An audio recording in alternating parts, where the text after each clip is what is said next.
Hello, I'm Catherine Sines, the president of the Rotary Club of Hudson. Rotary is a professional organization of a group of men and women who support Rotary International. We also join together by a common interest of service to our Hudson community, and we have a sincere desire to give back. We meet weekly on Wednesdays at Laurel Lake Retirement Community, 200 Laurel Lake Drive, in their dining room. We meet from 7:30 to 8:30 and would like to invite you to join us. For more information about Rotary, go to www.rotaryhudson.org. Enjoy the following excerpts from one of our recent meetings and consider joining us on Wednesday morning. I'm the president of our Rotarian. I'm Catherine Sines. This morning the invocation is Liz Ramsey. She's on her way up. It is. Thank you, Liz.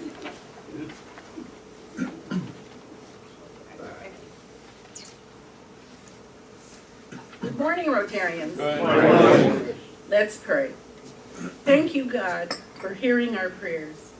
We recognize you, God, as the all-powerful, all-knowing, and merciful God who gave us Christ in his redeeming grace. We pray for a saving faith, to place our trust in you that guides our lives with every decision, that guides our interactions with others, a faith that realizes that all we have is yours and enables us to love the Lord our God with all our heart, soul, mind, and strength, and our neighbors as ourselves. In Jesus' name, amen. Amen.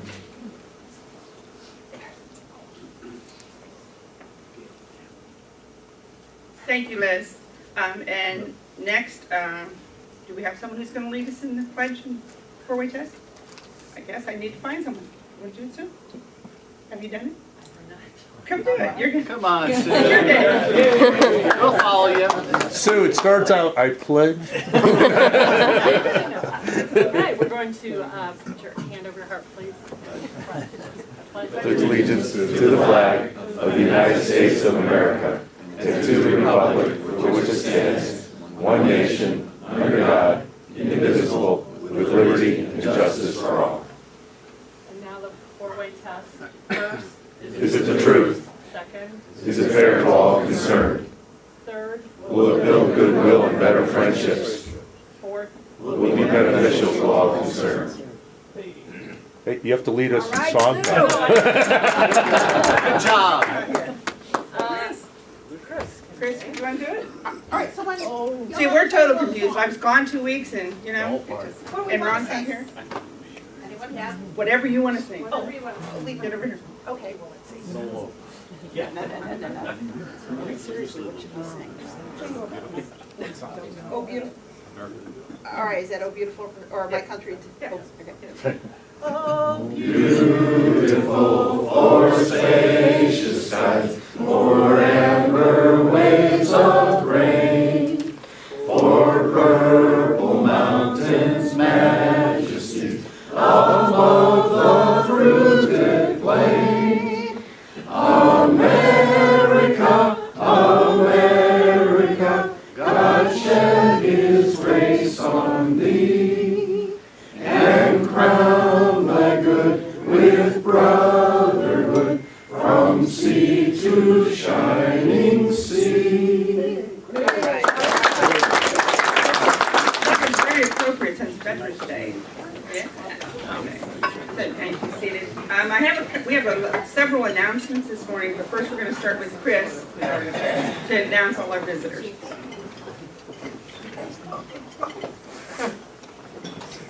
Good morning, Rotarians and guests. I'm pleased to say we have a lot of visitors with us today. So if they could please stand up when I call their name so we can give them a nice Rotary welcome. All right, so Joe Avella has 3 guests with him. His lovely wife, Carol Avella. Eileen Strauss. And Louise McCorkle. Thank you. And then from the Hudson Service Learning class, we have teachers Marty Bob and Lonnie Banner. And 2 of her students are with us today, Katie Peel and Olivia Bucco. She's been helping us on AV this month. Thank you very much. And then I'm happy to say, we do have 2 students and family members with us today that are interested in the Rotary Youth Exchange. So if they could please stand up. We have Ferris Hamza. He's a student at Western Reserve Academy, and his mom, Kamira Wolf, is with us. And then joining us from a student from Hudson High School is Laura Laws and her grandmother, Joanne Noragon. Thank you for joining us today.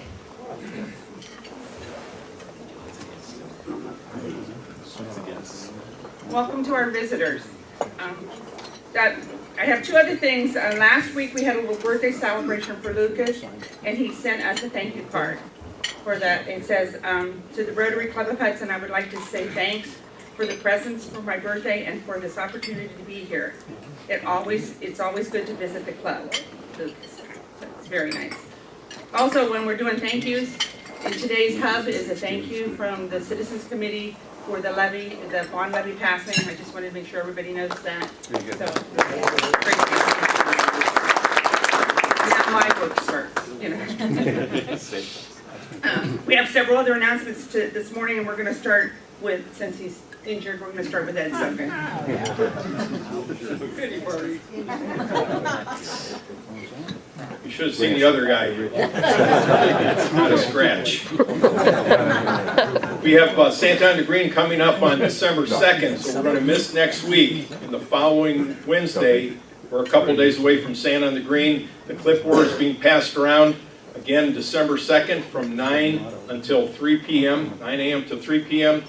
For those people that will be watching this on TV, remember you pick up a number at the gazebo at 8 o'clock, and that puts you in line at a specific time, so it makes everything a more enjoyable day for parents and families in regards to the day's activities. I am looking for 2 people that would be willing to take a 3-hour shift as a captain from 9 to noon, and then from noon to 3 to kind of oversee operations for that day. So the more the merrier on this. It is a great time. Hudson's provides hot chocolate. We give out candy canes. Mr. and Mrs. Claus will entertain 120 families during the course of the 6 hours that we have that. So please sign up, and we'll look forward to seeing you right after Thanksgiving holiday. Thanks. Thank you. Thank you very much. And now we have Tom Page, who's going to talk about our fall fundraiser.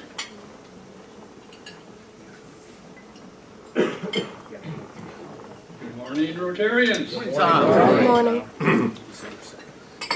I asked and I received a couple checks, a couple orders already, so that's great. We just put this up here. I'm going to send out that electronically and also the order sheet. Okay. So when you have your order, fill that out. That'll be really helpful. Otherwise, if you give me a check, I'm going to have to ask you questions to make sure.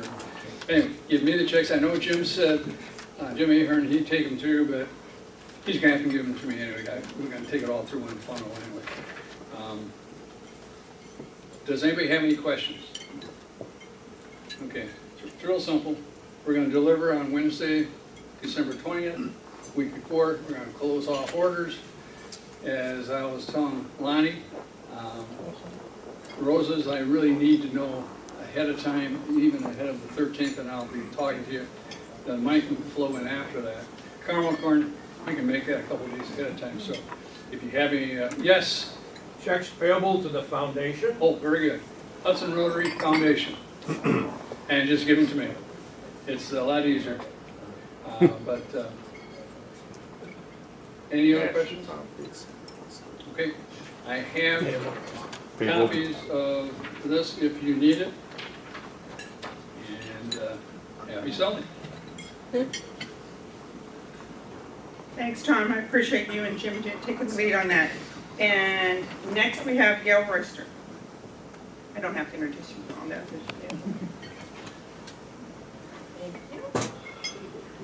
Thank you, Madam President. Good morning, Rotarians. Good morning. Random act of kindness. You should all have received a couple of emails from me by now with a description of what our role can be to assist with this project that the Service Learning class is doing, and a sign-up sheet, which I have sent a couple of times so you can see what slots are still left. you're doing great. We have a lot of people who have taken multiple slots so far, but there's still a few empty ones. So with your permission, I think I'll send it out again today so you can see what's left. And some of you have said, hey, I'll fill in as needed, so you'll see what that is. But the project is one of the most interesting ones, I think, that we get involved with with the service learning class. And with that said, are there any questions on that? Okay, good. Then let's introduce the service learning class. Lonnie and Marty, are you both going to come up? Just Marty today. Marty today. All right, thank you. Take over the duties so you can go present.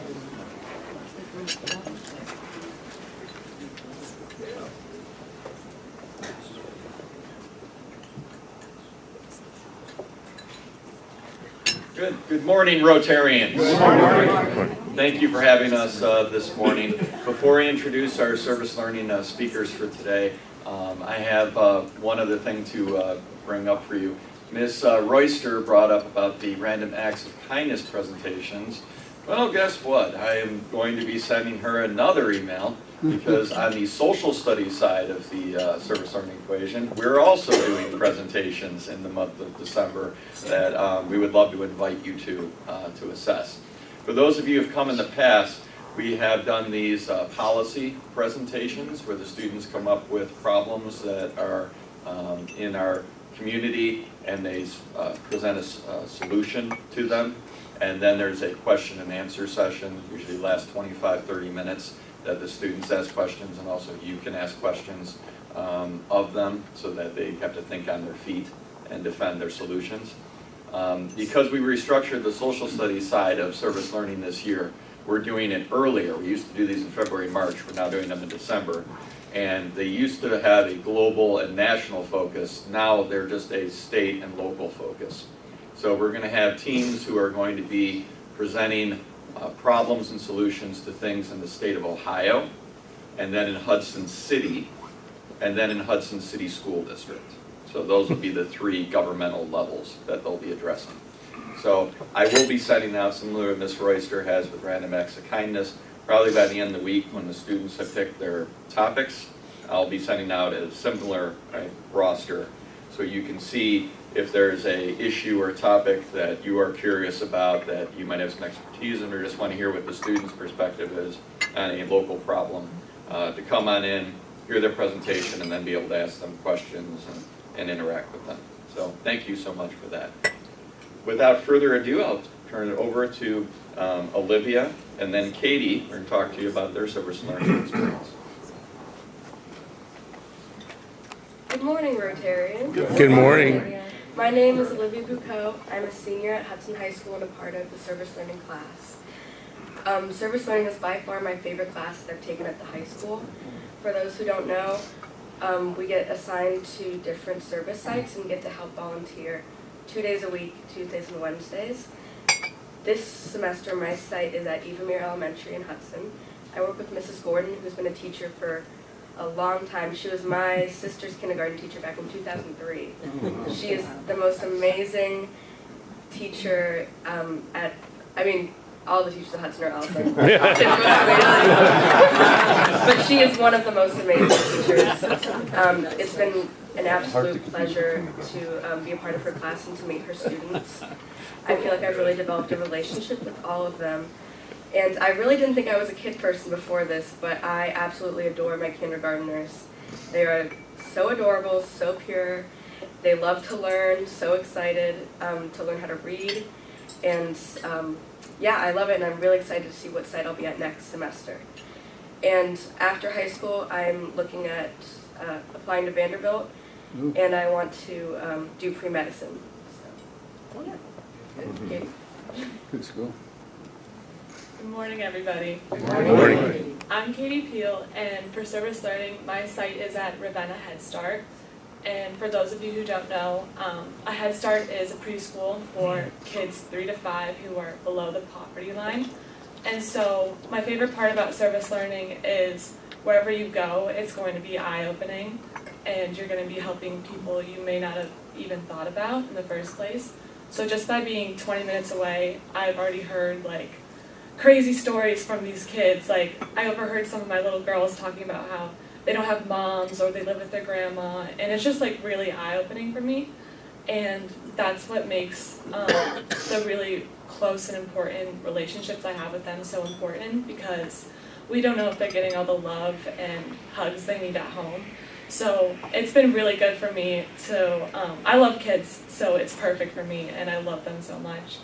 And in the future, after high school, my number one is OSU, and that's been kind of rooted in my blood since I was younger, thanks to my parents. And I plan on studying Spanish and enrolling in the pre-law program there, and hopefully I can combine the two and help even more people who not only speak English but Spanish. So, thank you.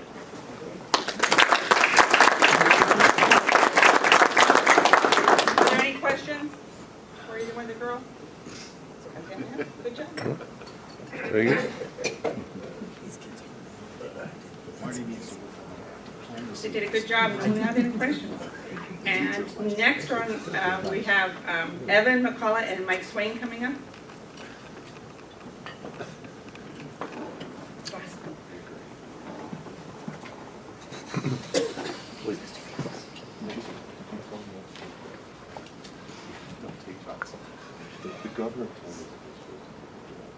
Good morning, fellow Rotarians. Good morning. So, the pleasure this morning to induct 2 new members into our club. We talked in the past that we're growing. We are growing. Keep sharing it with your friends, your family members. This is an awesome organization, and this morning we have the pleasure of inducting 2 new members. Ralph Day, who was a previous Rotarian, so we're happy to have him joining the Rotary scene again. So Ralph, if you'd like to come forward, we'll take care of you first, Ralph. Let's do them both at the same time. Good call. So Sue Carter is very active in the Hudson community, and she's found a nice home here at the Rotary Club. So Sue, if you could come forward as well, we'll induct you this morning.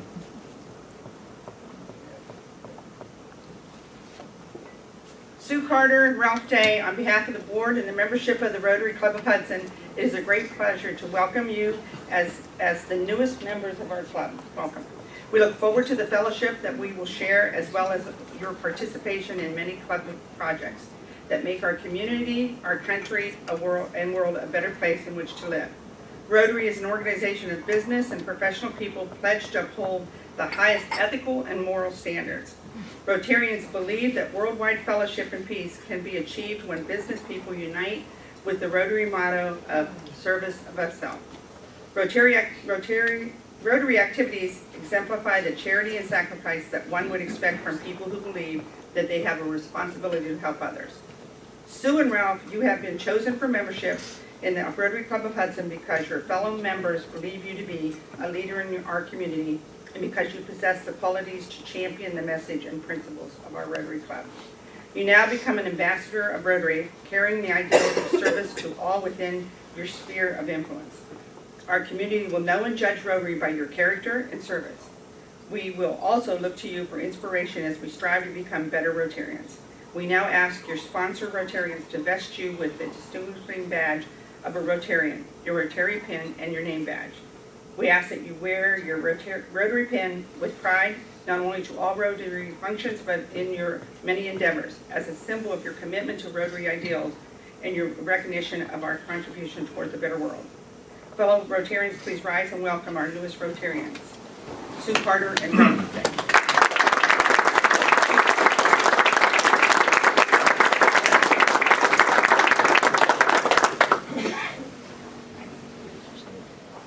And the sponsors, Sue Carter's sponsor is myself, and Joe Z is Ralph's sponsor. Zapatowski. Zapatowski, I can say it now, Zapatowski.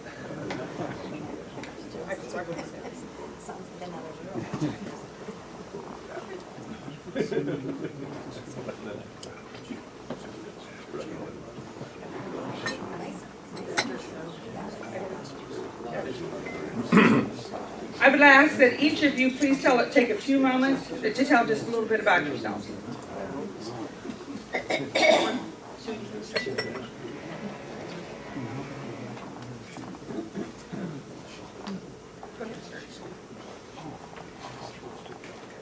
Okay, my sponsor wants me to start. My name is Sue Carter. I grew up here. I graduated from Hudson High School, but not the new Hudson High School, the old Hudson. And my husband's a graduate of WRA. We have 2 children. They're both in college. They both went through the 13-year club at Hudson. I'm involved in a lot of organizations: Community First, Hudson City Schools Foundation, Hudson Public Schools Endowment, the Citizens Committee for Hudson Schools, and I work for the city part-time as a paramedic. And Catherine indicated you would be donating to our organization, or one of the Rotary beneficiaries this year is going to be Hudson EMS. So I'm very pleased for that. So thank you very much.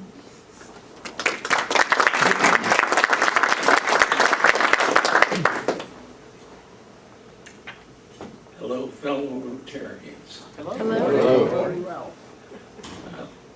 First, I want to thank Joe, who lives across the hall from me on the 2nd floor here. He's been very patient, and I think he started about a year ago asking. I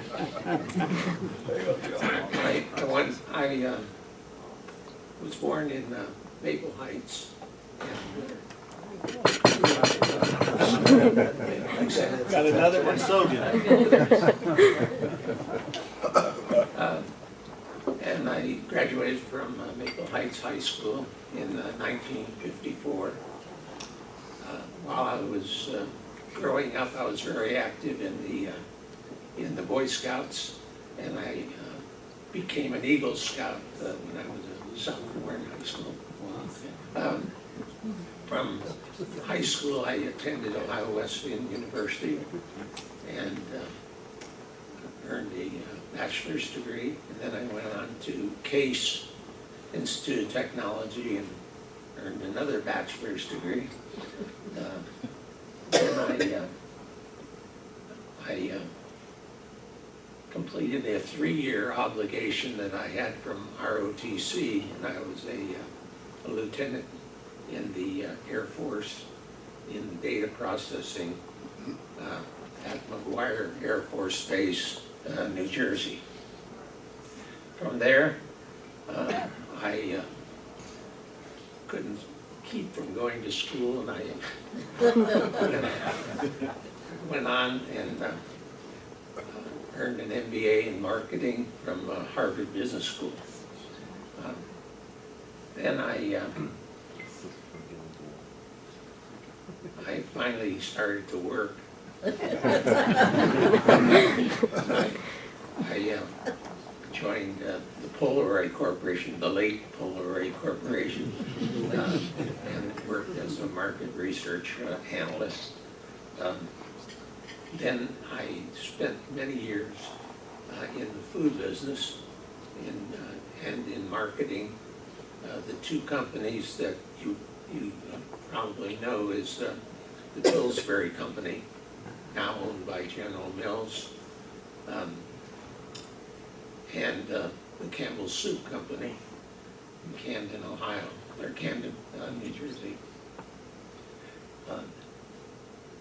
I then did a whole lot of jobs. I was the first director of development and marketing for the nation's first hospital, Pennsylvania Hospital in Philadelphia. I worked as a principal in my own consulting firm for quite a few years, and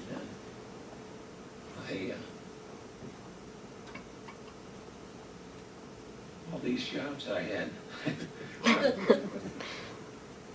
I then was a marketing director for a high-tech startup. This is all in Philadelphia. Then while I was living in Philadelphia, I taught at Drexel University as an adjunct in the MBA program.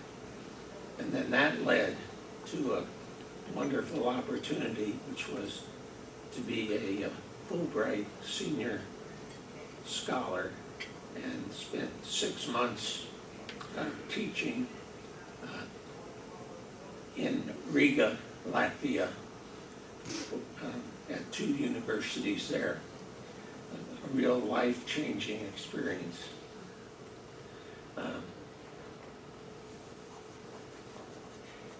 On the not-for-profit boards, when I was in Philadelphia, I was a member of the Swarthmore Rotary Club, and I was a Paul Harris Fellow there, so I'm halfway along on another one, I guess.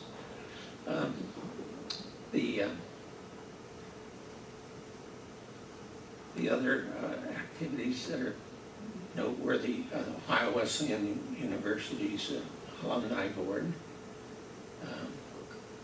and the Harvard Business School Club of Philadelphia.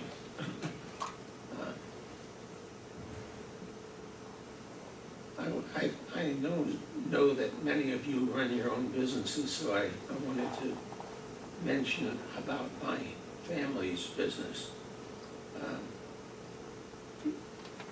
It was founded, it's the Day Piston Company, and it's in southeast Cleveland. And my grandfather started the business in 1919. And so if you figure that out, it's 98 years old. And my oldest brother is the 3rd generation.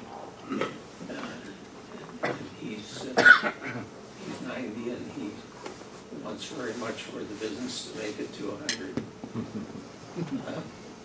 My wife and I have 2 children, Brian and Karen, and they have a total of 5 children.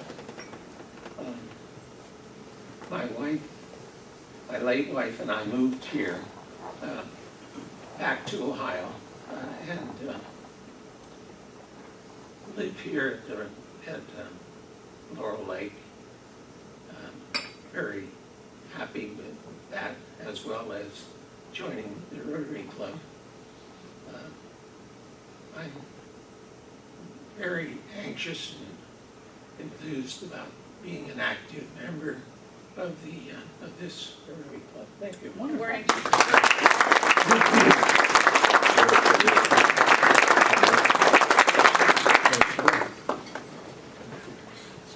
And George Snyder is going to come up and introduce our speaker this morning.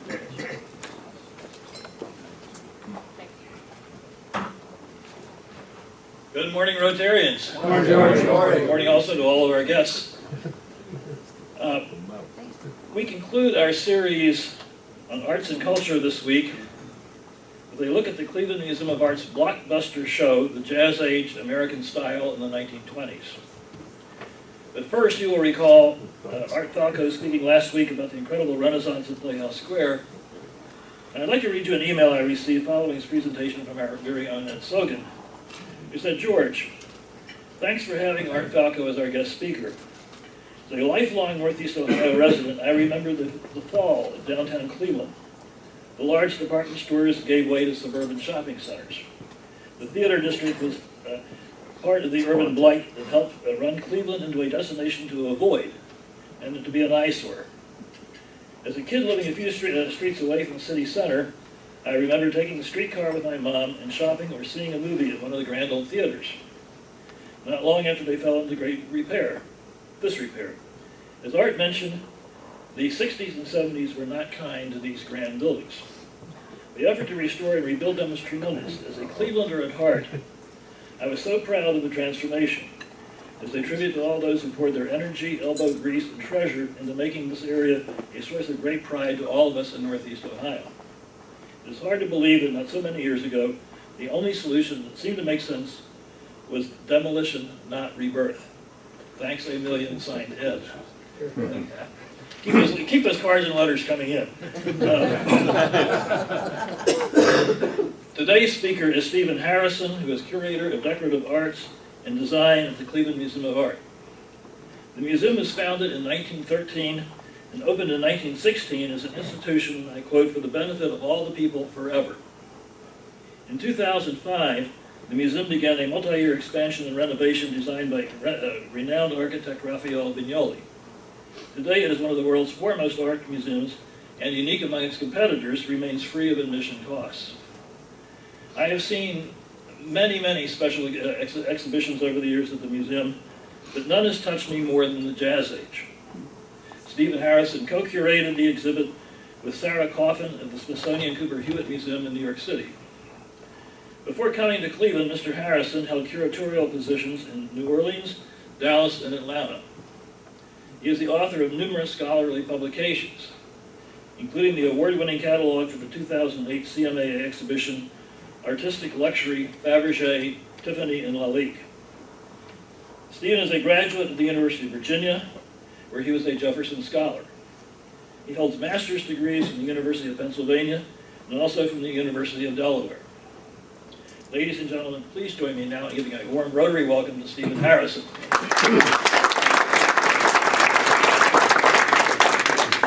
The presentation's coming, we're having a little technical issue. Okay, well, first of all, good morning, Rotarian. Good morning. I'm very pleased to be with you today, especially because my father loved being a Rotarian down in Louisiana, where I'm from. And I'd like to think that he'd be proud of me speaking to the Hudson chapter today, but I think that he'd be more proud that I made it in before the bell. So that was always something he strived to do. Anyway, are we just waiting to have it pop back? Yeah, it froze, so I had to reboot the machine. No so problem. All right. It's coming up slowly. Well, I'm especially happy to be here at the moment because we do have this very exciting exhibition underway at the museum.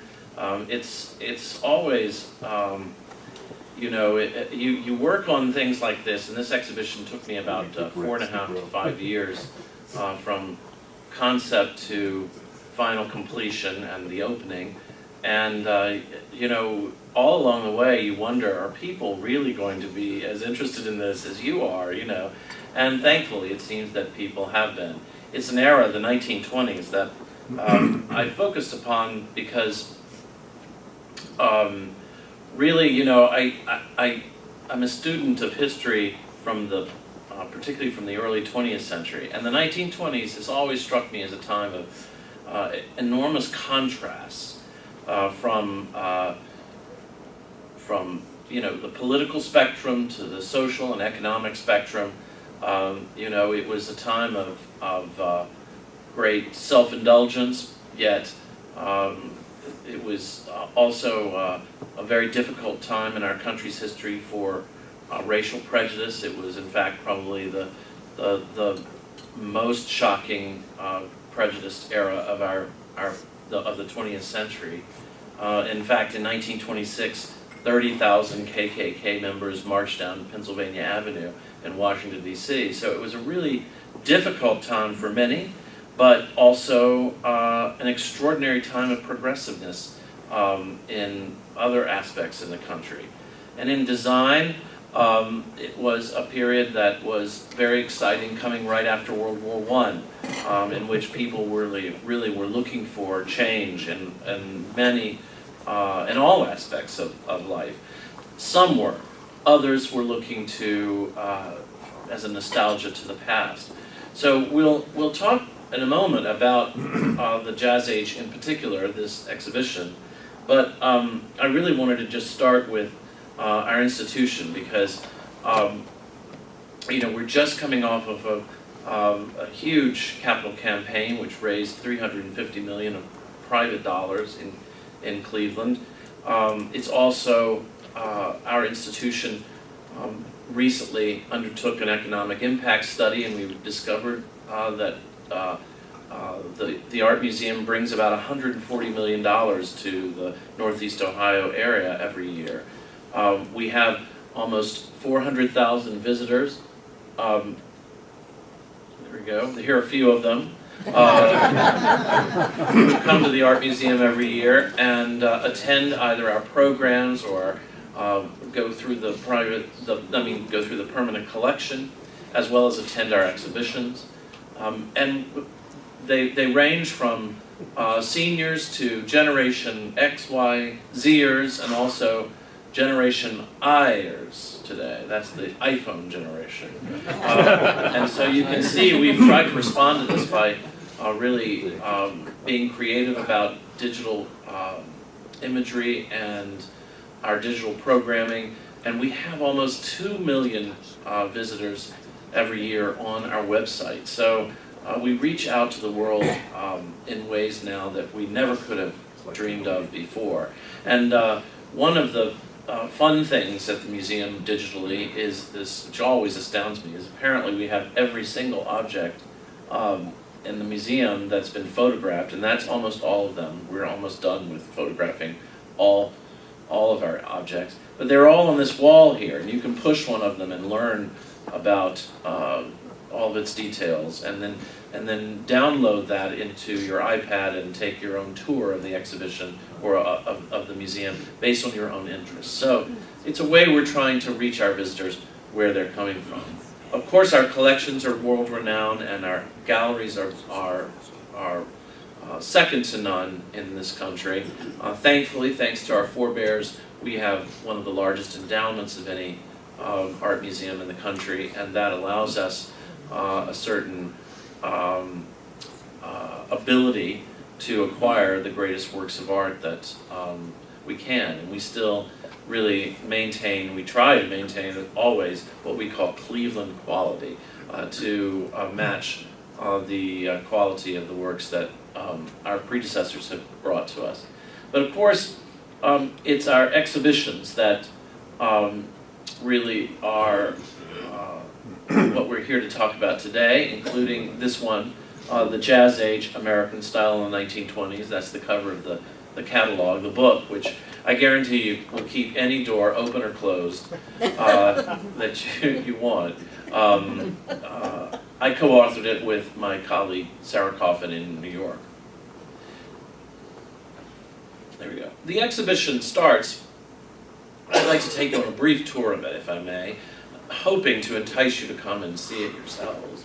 But the exhibition starts really with a gallery that looks at a new look for familiar forms. In other words, how designers in the 1920s, after the First World War, sought to introduce modern ideas and concepts, and they did so on objects that really took on familiar forms. The first one, the first object in the show, is actually in the atrium before you get down to the exhibition space itself, and that's a 1925 Rolls-Royce, which is in fact the quintessential horseless carriage, isn't it? You know, it's a buggy with an engine on the front of it, and if you think about it, and it's got beautiful styling, silver, wood. And indeed, Rolls-Royce, in a sort of, it speaks to the economic prowess of America after the First World War. Rolls-Royce bought a plant in Springfield, Massachusetts in 1919 and began manufacturing their automobiles for American clients in America, in Springfield. So this beautiful machine was not made in England, it was made in Springfield for a lady in Rye, New York, who purchased it in 1925. But it really does represent the sort of nostalgia for the past, but in a new form. And that's what this first gallery looks at.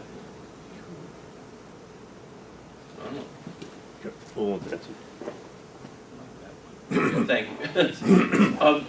For example, in a work like the one on the right, which is a corner cabinet by a Parisian cabinet maker, Jacques Rouleman, who really sought to update the 18th century form of a corner cabinet that you can see on the left. That's an 18th century one on the left. On the right is one from the 1920s. This was actually sold through Lord & Taylor in New York City. So French design after World War I really dominated the American scene. And this particular piece was bought by the Brooklyn Museum from Lord & Taylor in 1923. And it's the kind of work that began to be seen after the First World War in America. There we go. Lifestyles changed. In this first gallery, we look at how objects and designers of objects reinterpreted older forms. Like, for example, women bobbed their hair so they no longer could put tiaras on the top. I know that was a great conundrum in the 1920s. But instead they wore them on the forehead, like this lady from Cartier. And that beautiful tiara with many, many diamonds and a big fat pearl in the front belonged to Nanaline Duke, the mother of Doris Duke, the great tobacco heiress in North Carolina. I'm afraid this just isn't working. Okay. You'll have to do. I'll say next. How about that? We'll do it. Or a tea service like this one, which is one of my favorites in the show. You know, it's a very traditional form, and yet the designer has manipulated the design, pulled it up like taffy, squashed it like marshmallows, and put Bakelite, orange Bakelite on the top of it. So even though it's a very traditional form, the designers have given it a modern look. Next. Or in color. We're so used to looking at the 1920s in black and white. But you'll see in this exhibition that color was just extraordinary. We begin to see it in jewelry design in particular, where the use of sapphires and emeralds and jade, for example, brought new colors back to the scene. Next. Or in a work like this one, which is a Chinese screen, the form of it, but again in the hands of a Parisian designer, it takes on a completely new look itself. You can't really put your finger on it, but you know it's modern, and that was certainly the case in the period. This screen was done for the great Parisian designer Lanvin. However, the designer of this screen had his first commission was for an American, the Mr. and Mrs. Sidney Blumenthal on Long Island. So again, this back and forth was very much a part of the scene in the 1920s. Next. So our next gallery looks at what we call a smaller world, because after the First World War, Europeans knew a lot more about Americans, and certainly Americans knew a lot more about Europe. And next. And so designers come to America, like Joseph Urban, who was a Viennese designer, and had been designing for the Ballet Russe in Paris, but came to America lured by the promise of new work and new opportunities. And indeed, he continued his set design in America and extended that to designing interiors for theaters. For example, this is the Ziegfeld Theater in New York City, where the Ziegfeld Follies were held. And that great big mural that I just showed was the interior of that entire theater. Next. You'll see it here. There are, let's see if yes. So those panels were from this little spot right here. The entire theater was covered in this extraordinary mural. Next. Joseph Urban was a part of a movement of Viennese design that had begun before the First World War, but really had its flowering in the 1920s. And so while a lot of Americans didn't realize they were looking at the sort of a Viennese aesthetic of lots of color and dense patterning, it certainly was present in America, and American designers were very aware of the Viennese influence. And in fact, the Vienna workshops opened a shop in New York in 1923, and it was filled with very bizarre work like this gondola chair here. I mean, these very wild colors, that's its original upholstery. So imagine that. That was the sort of backdrop for the 1920s.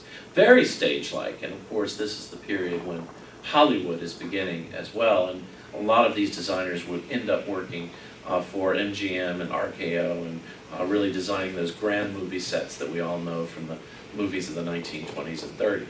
Next. American designers were lured by this kind of influence. So they went and studied in Vienna, and indeed Victor Schreckengast, who was a designer from Cleveland, went in 1930 to study in Vienna, and really learned how to draw and figuration and the latest techniques, and also the use of color in that period. And here you can see on the right a beautiful example in our own collection by Victor Schreckengast, the Four Seasons vase, and then a piece also in the Cleveland Museum's collection, but made by a Viennese designer, Dina Kuhn, from exactly the same era. So you can see Schreckengast really learning from this Viennese love of the figure and color as well. One of the great iconic images of this exhibition is this beautiful wrought iron screen by the Rose Iron Works from Cleveland. And I chose it not because it was from Cleveland necessarily, but because in fact it really, in my view, epitomizes the sort of love of decoration and patterning, and also a certain self-indulgence, if you will. So there is this muse, this beautiful muse with her violin, being intoxicated by the smell of a beautiful lotus blossom. Well, nothing could symbolize the sort of abandonment that happened in the 1920s than an image like that. And I think, in fact, it was probably designed after an image, a photographic image of Josephine Baker, who was a great dancer and chanteuse dancing on the Champs-Élysées in Paris during the period, and very much a part of the sort of popular folklore of the day. Well, as I said, color was a tremendous part of the 1920s. A lot of this contrasting colors of orange and yellow and pink and blue, and contrasted with black.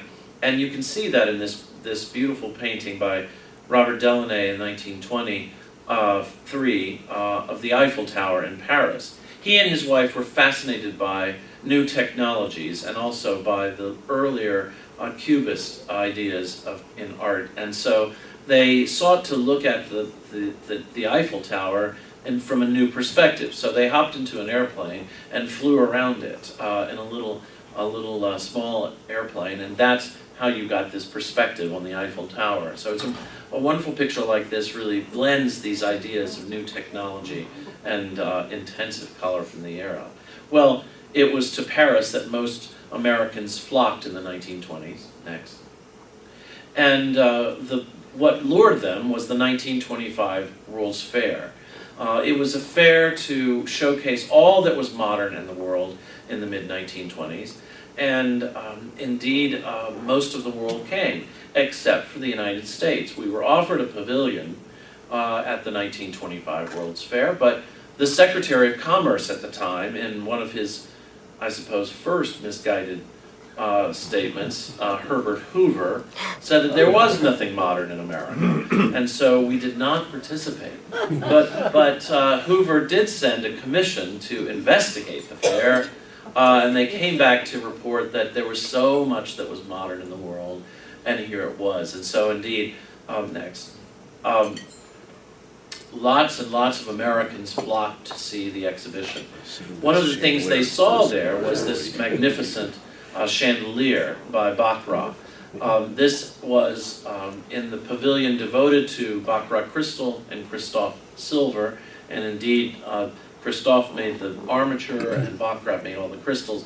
And I know, for example, that there are almost 30,000 crystals in this chandelier. I know that because I had one of my interns count them all. And it weighs almost 2 tons. There are almost 300 light bulbs in it. And it was an extraordinary object, and it dominates our exhibition. You'll see it. And interestingly, next.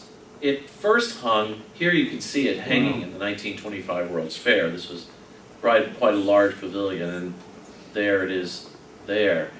Christophe was over here, and Baccarat was over here. And after the fair, it was bought by an Australian businessman who was building a theater in Sydney, Australia, and that's where it went. Until that theater was torn down, sadly, in 1996, and it just went into crates. And so we had it cleaned, rewired, and now it's hanging for the first time since then. So you must come and see that great chandelier. Next. The fountain motif was very popular at the 1925 World's Fair, and Americans went and purchased souvenirs and brought them back. Here is a pair of vases that was bought by Mrs. John D. Rockefeller Jr., and you can see her calling card is still in one of them. Go next. And they would, of course, seen magnificent jewelry, which is one of the pieces that was featured at the fair by Boucheron, was this beautiful bracelet. And for the first time, we're beginning to see this use of geometry and color as well. So there's no flowers here, no figures, just pure geometry, beautiful circles and cabochon stones. Next. Americans in Paris would have seen also this great influx of African art, which had come to Paris principally because of the colonization efforts of France in the early 20th century in the Congo. And so Paris was flooded with African art, and people were mad for that, for the African taste. And so here you see in a beautiful vase by Dôme, a whole parade of elephants in the Serengeti with this beautiful golden hue behind them, mimicking the late afternoon sun on the plains. Next.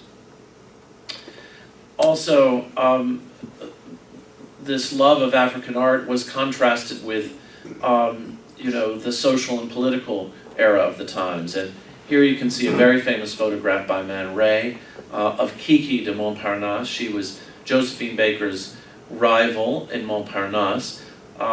Most of the white jazz artists performed in Montparnasse, which is a hill on the other side of Paris, and most of the black artists performed in clubs in, I forgot, excuse me, the area of Paris, well, I'll remember in just a minute. I've had a middle senior moment. Oh my goodness. Anyway, well, the left bank, exactly. Here you see Maurice Marino, a beautiful vase by Maurice Marino, who is one of the great glass artists of this era, mimicking this love of African masks and African art. Next. In America, the Harlem Renaissance was well underway, and so artists such as Aaron Douglas were depicting the struggles of African Americans at the time. This is a painting in our collection called Go Down Death, in which the angel of mercy comes from heaven to rescue a soul and bring her back to heaven, guided by the North Star, which of course was said to have guided enslaved people during the Civil War to freedom in the North. Next. Still, for many Europeans, they were lured by the city, and of course it was the cities of New York, Chicago, Los Angeles with their skyscrapers that really became the draw for many Europeans coming to America. And here you see the work of an Austrian, Paul Frankel, designing something called the skyscraper line of bookcases, in which he's really brought the skyscraper into apartment dwelling. This kind of smaller scale work was just right for the many, many apartment buildings that were going up in every city in America. Next. Including one here in New York, Tudor City, as it was called. Very modern in concept, yet the skyscraper itself, modern conveniences. Yet, look, it's clothed completely in a very traditional, conservative, good taste. The Tudor Revival style. Next. So our next gallery in the exhibition really is devoted to this love of traditional architecture and traditional design. Next. It's no wonder then that every house built in Cleveland up and down Shaker Boulevard, indeed from Shaker Square itself all the way out, they're all built in the 1920s, yet not one of them looks modern, does it? And so it's because most people in America wanted very traditional architecture next. And indeed, that took the form mostly of Gothic and Tudor revival, such as these stained glass panels that are in our collection, given to us in 1920. Oh, if you could go back. Given to us in 1920 by the architect Ralph Adams Cram in Boston. And of course, they're meant to look just like medieval or Renaissance stained glass, but the colors, notice the colors, are like that earlier work we saw. They're all from the 1920s. These pinks, these blues, acid greens. Very much color was part of the equation, even in traditional architecture. Next. I love this particular tapestry, which is in the exhibition. It was done in 1925 in New Jersey, the Edgewater Looms in 1925, looking for all intents and purposes like a French 18th century tapestry. But here it is depicting the progress of New Jersey from its Native American beginnings to the present, and given in 1925 by the Contemporary Art Society of Newark to the Newark Museum, because they were building a new building. So contemporary in that period did not mean new and modern, it just meant what was made today. Next. We see beautiful metalwork like this from Samuel Yellen in Philadelphia. He was one of the greatest metalworkers working in this Tudor tradition. Next. In fact, he did a lot of work for commercial spaces, particularly. Here, this is for a bank in Philadelphia. You can see the enormous scale of something like this, all wrought iron, all produced by hand. It's pretty extraordinary. And indeed, in Cleveland, Yellen did work for the Federal Reserve Bank and other civic buildings in downtown Cleveland. So when you pass by and you see these great big iron light posts and lamps on the sides of buildings, they're usually by Samuel Yellen from the 1920s. Next. In Cleveland, we had a wonderful wonderful company in the Rose Iron Works, and most of their bread and butter was done in the traditional conservative taste like this, a balcony railing for the Cleveland Playhouse in 1927 by the Rose Iron Works. Next. Now, in 1926, there was a great exposition in Philadelphia, the Sesquicentennial, which features colonial American taste. And if the 1925 World's Fair in Paris was meant to showcase all that was modern, certainly the 1926 exposition did the opposite and really brought back the colonial revival. Next. Antiques Magazine begins in 1922. It was really a revival of 18th century taste in America. Next. The American Wing opens in 1924 at the Metropolitan Museum. Next. And interior designers decorated homes in the early American taste, like this. Next. So in the exhibition, we have wonderful work by the Company of Master Craftsmen, which was made in New York after a museum piece belonging to the Metropolitan Museum in New York, an 18th century New York desk and bookcase. This was an antique reproduction of one, which was really encouraged by the Metropolitan after they opened their American Wing in 24. One thing, though, about this, it's a line-for-line copy, as you can see, of the earlier desk on the right. But as with all revivals, people often want to add one thing more. So you can see they added that big fat colonial bust on the top, just to make sure you knew that it was a colonial revival piece. Next. Or in Boston, a tea service like this one made in 1929 after one that had been made by Paul Revere many years earlier. Next. Architecture took on the form of colonial neoclassicism, but just in a much grander scale, of course, in the 1920s. So here is a house built by Miss Ima Hogg in Houston, Texas. She was the daughter of Governor Hogg, and built in 1923.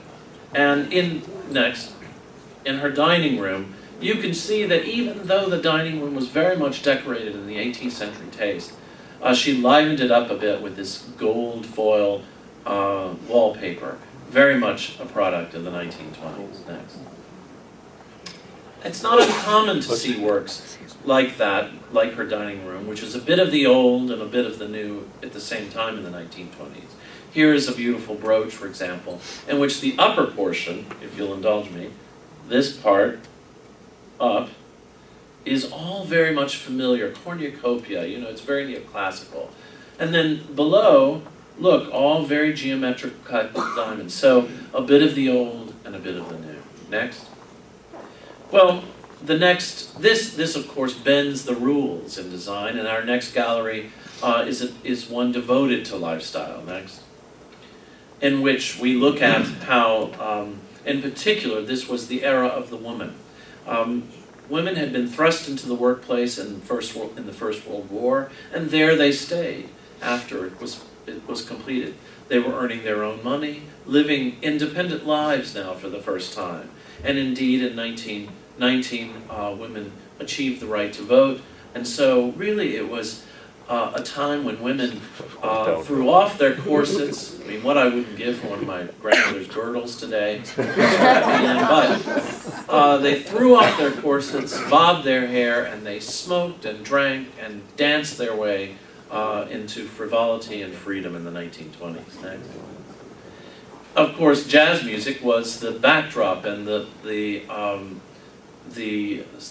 soundtrack, if you will, of the age, led by many, many wonderful artists, principally African Americans, but also George Gershwin, who really is pretty much responsible for bringing popular songs into the populist, into the popular aesthetic. And so it was Gershwin who in 1924 premiered his Rhapsody in Blue. Jazz music is really a metaphor for this age, and that's the reason we call the show The Jazz Age, because as F. Scott Fitzgerald observed, jazz really pushed the boundaries of classical music. And so that's exactly what's happening in literature, in design, in art and architecture of the period. And in fact, so here is George Gershwin premiering his Rhapsody in Blue, written in a very classical music style for a classical band, but premiered as an experiment in modern music. Now, the critics who heard there were a number of critics in the audience that day in New York, and they declared that this was an abomination and that Rhapsody in Blue was one of the worst compositions ever created and that would never be played again. And so, funny, none of those critics probably took a United Airlines flight from anywhere where you'll hear it constantly. Today it's of course one of the most iconic pieces of music in American music. Next. But look, this is the band, Paul Whiteman. They all look like symphonic musicians, don't they? White tie and tails. They are not playing in a dance hall. They are playing on a stage. And so jazz music began by pushing these boundaries, and that's exactly what happens in design. Next. Of course, the sights and sounds of New York fascinated many people, including Victor Schreckengast, and he designed these bowls featuring cocktails and cigarettes, and also the very popular Jazz Bowl, which featured the nightlife of New York. It also, these were done really in this blue and black coloration to remind everyone of the Egyptian revival, and Egyptian ceramics from the ancient period were made in this beautiful, brilliant blue. Next. So clubs everywhere brought dance music to the forefront. This is a work by Archibald Motley called Blues, in which he's depicting a club in Paris during the period. Next. Flapper dresses, of course, were all the rage. They allowed women to move and shimmy in the evening, and were completely unstructured. Next. And perfumes went along with this, and indeed some of the greatest perfumes from the era, including Chanel's No. 5, were created in the 1920s. This from 1921. Chanel wanted very much a a very modern bottle. And so she had it designed in a perfect square and encased in stainless steel. Couldn't have been more modern. And so it really represented the modern woman. Next. There were a few novelties like this perfume set by Jean Patou, in which it was modeled after a cocktail bar, so that you could have bittersweet, dry, sweet. They were all mimicking various martinis at the time. Next. I was referring to the Egyptian revival earlier with that sort of brilliant blue. Of course, the Egyptian revival was very popular in the 1920s, including in jewelry such as this. And in fact, Mrs. Cole Porter owned these pieces, Linda Porter. Next. And that was because of Howard Carter's discovery in 1923 of King Tut's tomb. And here you see him opening the tomb for the first time. Next. Jewelry was where one really saw color, either in rubies like this, often paired with diamonds. Next. Or in multicolored stones like these, also owned by Mrs. Cole Porter, what was called Tutti Frutti by Van Cleef and Arpels. Next. This leads us to a gallery which really takes a deeper look into the progress of modernism, which we call abstraction and reinvention. Next. In which designers took their cues from artists. So here is an American cubist, Joseph Stella, painting in 1919. Can any of you figure out what he is painting? The Brooklyn Bridge. So there he would talk about how as he would cross the Brooklyn Bridge, he was fascinated by how the light filtered through all the many guy wires on it, and so he depicted that. And Cubism is about looking at something and changing its, thinking of it in parts, and then moving all those parts around and changing its makeup, fracturing it, if you will. Next. And so we see that in objects like this. For Gorham, the cubic tea service of 1929. Now, this was really too much for Americans, and so even though it was designed by an American for Gorham, it never sold. They only made one of these because it never sold. So this was made in 29, and you can see it at the Cleveland Museum of Art. Next. Other artists took their cues from, other designers took their cues from artists like Gerrit Rietveld on the right, designing his famous red-blue chair, very much in the spirit of Mondrian, a painting from our collection from this period. And really what they're doing is reinventing form. They're boiling it all down. Now they're stripping away all the decoration and boiling it down to its essence. So if you think about a chair, all you need is a back and a seat and maybe some arms, and that's exactly what Rietveld was doing. Next.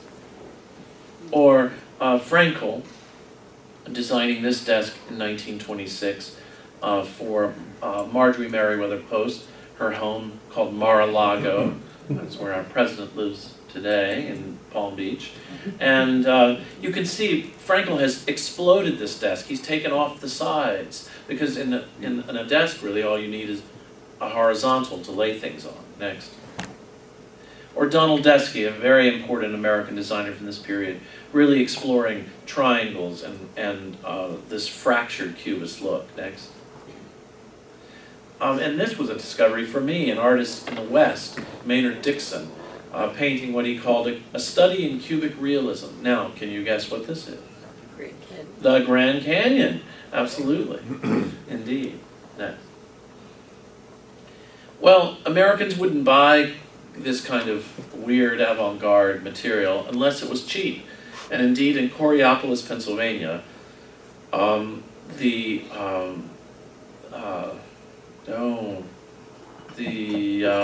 I'm forgetting the name of the designer of this, but this was work called Rubarombic, and it was made in Coraopolis and very inexpensive. And it's not so expensive even today, so a lot of it sold, and you too could have a piece of cubism on your shelf or on your and yet it could still exist in one of those beautiful colonial rooms. So you were with it up to date you had the newest, latest thing, but it wasn't very expensive. Would that be Reuben Haley? Reuben Haley, that's it. Yeah. It's written. He just knew that. He's a smarty pants. We know. Next one. Next. Oh, wait, go back. One more thing. You can see that kind of love of geometry was very present in jewelry, and here's a work that was owned by Mae West. So you can imagine her inviting you to come up and see her sometime. Next. Finally, the last gallery, and the last gallery of my talk, is one that leads us toward a machine age. Because when the crash happens in 1929 and the world begins to plunge into depression, really it was machine technology that designers looked to for inspiration. Next. So advances in looking for cheaper materials, the use of stainless steel or tubular steel became very important in design. This was our now famous Barcelona chair, which we would all think probably came from the 1950s. But in fact, it was designed in 1929 for the Barcelona World's Fair by Mies van der Rohe. Next. You can see this machine aesthetic very much taking off on geometry in jewelry like this piece, which is kind of like chain links all around. Next. Or especially these bracelets by Boucheron, which almost look like bicycle chains. Next. And of course Cartier gets into the act after Lindbergh's flight of 1927. Everyone was fascinated by flight, and these two brooches really speak to that. Next. But even in Cowan Pottery in Rocky River, they produced bookends like these, celebrating the machine cogs and wheels of the period. Next. And in Steuben, in Corning, in glass, here you can see they're designing something that looks like a crucible in a steel mill, yet made out of glass and with these beautiful gazelles prancing around it. This was the aesthetic at the end of the decade of the 1920s. Next. Finally, I want to leave you with an image of a fantastic quilt that was done in 1932, in the very nadir of the Depression, by a lady in Iowa named Miss Fannie B. Shaw. And she was depicting another of Herbert Hoover's perhaps misguided mantras. Prosperity is just around the corner, which she said she would hear on the radio all the time. And so she's depicted everyone in the town, from the butcher to the poultryman to the postman, even the fat cat banker and the oily preacher on the right. And then in the middle, the backbone of the nation goes on, agriculture. Even down at the bottom, she has the elephant for the Republicans and the donkey for the Democrats, all looking around the same corner for prosperity.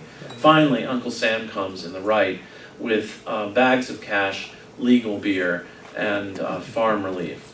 But of course, we all know very poignantly that she would have to wait many years for that kind of relief to come. And luckily for you, you don't have to. I'm done. So thank you very much. I appreciate it. Come to see the gallery.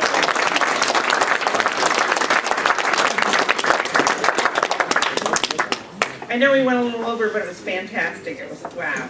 I want to thank everybody. I'd like to thank the greeters, Dave Bass, along with Donna Kastner.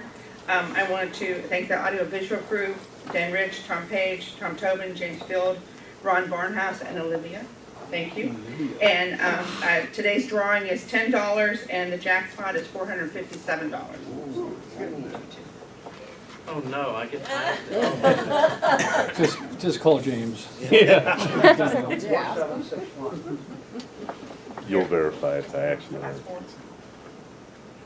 4787. Oh. Not this time. Oh, Mike Swain. Thank you. Who was that? Who? Way in the back. Oh, congratulations, sir. There you are. Run up there, man. Get up there and draw, buddy.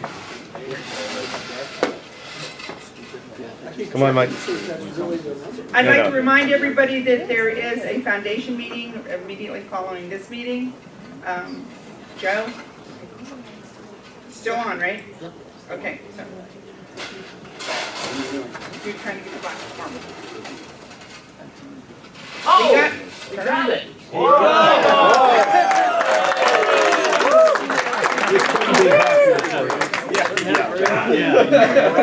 We're so excited. Thank you. Dinner on Mike. Dinner on Mike, there we go. Ben, I told him the check's in the mail. Okay, alone we can do very little, together we can do a lot. Thank you for being here and have a great week.